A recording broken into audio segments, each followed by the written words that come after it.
Hi, my name is Anna Ritz, and I'm a professor at Reed College in Portland, Oregon. Um, and I'm here to tell you about some work that we're doing in collaboration with Anthony Gitter at University of Wisconsin-Madison and his team there. I'm going to talk about a workflow for streamlining network-based pathway reconstruction. And this has been software that's been developed over the past few years by a number of people in my group, Nina Young, Pramesh Singh, and Tobias Rubel. As well as in Anthony Gitter's group, Adam Shedevy and Chris Magnano. So biological networks have been really powerful in helping us understand systems level relationships among genes or proteins to understand biological phenomena.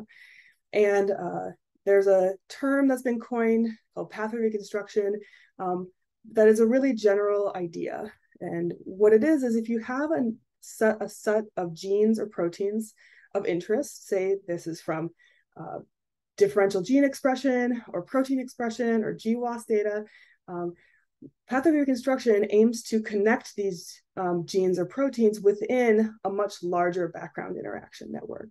So in this figure, imagine that we have these red genes of interest or proteins of interest, and we really want to find a subnetwork that connects them that may also include some other genes or proteins in our network. So pathway reconstruction is actually a very, as I said, a general idea. And there are many dozens of algorithms that can solve pathway reconstruction or similar types of problems.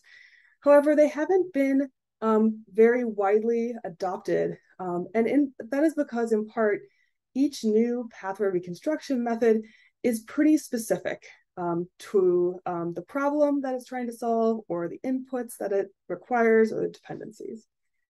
As an example, here are two pathway reconstruction algorithms. On the left is showing PathLinker and on the right is omics integrator.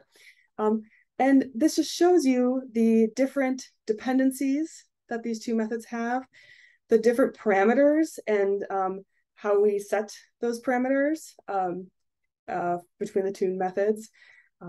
These two methods also have different formatted input files for just the network and the nodes of interest, as well as different output files.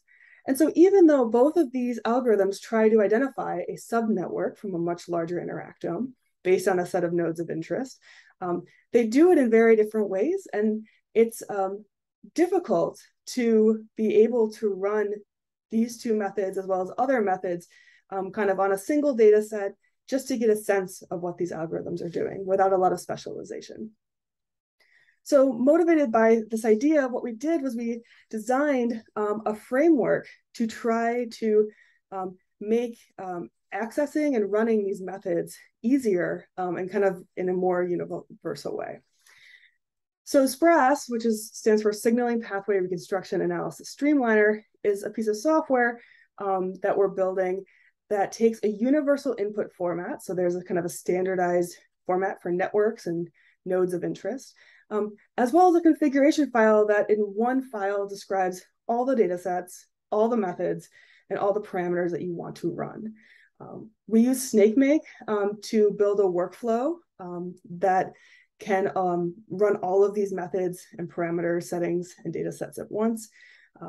And each method is actually wrapped in its own container, whether that's Docker or Singularity, to basically be able to hide all of the dependencies and kind of non-standard formatting from the user.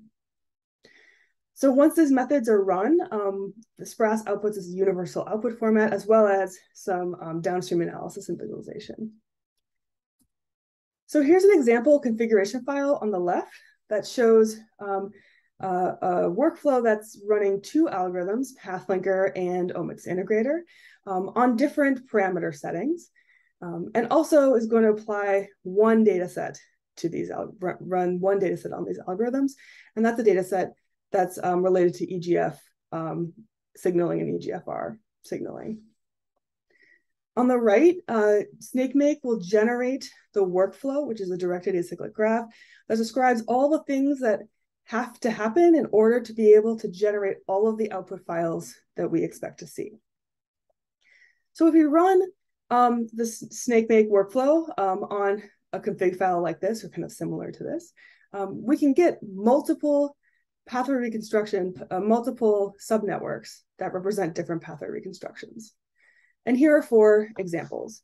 The top 2 networks are omics integrator networks, which tries to find Steiner forests, which are sets of Steiner trees that connect nodes of interest.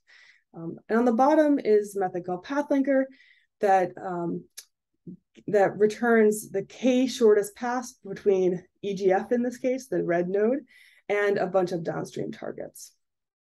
And so not only do we get multiple algorithms, we also can get different parameter settings to generate smaller networks, which you see on the left, versus larger networks that you see on the right. If we wanted to run another parameter for one of these methods, we can simply add that to the config file, and SnakeMake is going to figure out exactly what rules need to be rerun in order to generate that new data without touching the existing networks that we have. So we're actively working on SPRAS, and we hope to add a lot more features. We just recently added integration with Cytoscape, so you can export networks to Cytoscape sessions. We also are going to be adding more pathway reconstruction algorithms, as well as evaluation criteria for benchmarking as we generate more and more algorithms in SPRAS.